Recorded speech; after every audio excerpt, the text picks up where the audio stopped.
ప్రైజ్లో రండి. ఇది బాగున్నారా? ఇది నువ్వు దేవుని వాగ్దానం చూసుకుందామా? రండి. చిన్న విషయం అండి. అగాధ సముద్ర జలములైనా ఈ ప్రేమను అర్పజాలవుగా.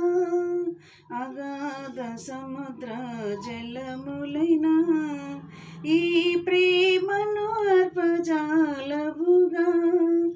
ఈ ప్రేమ నీకై విలపించుచు ప్రాణము దారా పోయుచుని సిలువలు వ్రేలాడి నీ కొరకై సిలువలు వ్రేలాడి యేసు నిన్ను పిలచుచుండే ఆలస్యము నీవు చేయకుము.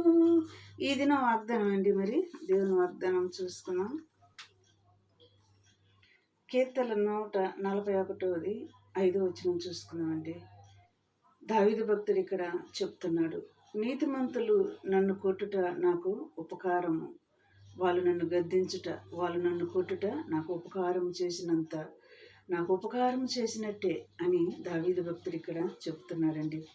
వారు నన్ను గద్దించుటకు నాకు తైలాభిషేకము. చూసారా ఎంత చక్కటి ప్రార్థన చేస్తున్నాడు దావీదు భక్తుడు ఇక్కడ.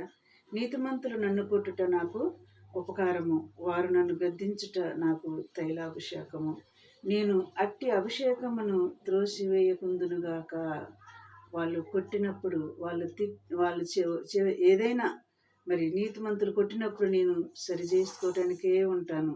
కానీ వాళ్ళు నన్ను కొట్టినప్పుడు నేను మరి వారికి నేను ఎదురు తిరగకున్న ఆ అభిషేకానికి నేను మరి లోబడి అభిషేకంతో కూడా పోల్చుకుంటున్నాడండి దావీదు భక్తుడు ఇక్కడ. నీతిమంతులు నన్ను కొట్టుట నాకు ఉపకారము, వారు నన్ను గద్దించుట నాకు తైలాభిషేకము. నేను అట్టి అభిషేకమును త్రోసివేయకుందునుగాక, అట్టి అభిషేకమును నేను త్రోసివేయకుందునుగాక అని దావీదు భక్తుడు ఇప్పుడు చెప్తున్నాడండి. ఈరోజు వాగ్దానం అండి. ఇటు వాగ్దానాన్ని బట్టి మనం ప్రార్థన చేద్దాం. స్తోత్రములు ప్రభువా, పరలోకమందున్న మా తండ్రి. అయా నాయన, నీతిమంతులు కొట్టుట మాకు ఉపకారం లాంటిది, మేలు లాంటిది ప్రభువా. ఇలాంటి వాటికి మేము లోబడి మేము నడుచుకోవటానికి నీ కృప దయచేయమని నజరేయుడైన యేసుక్రీస్తు నామములో అడిగి వేడుకుంటున్నాం తండ్రి. ఆమేన్. God bless you.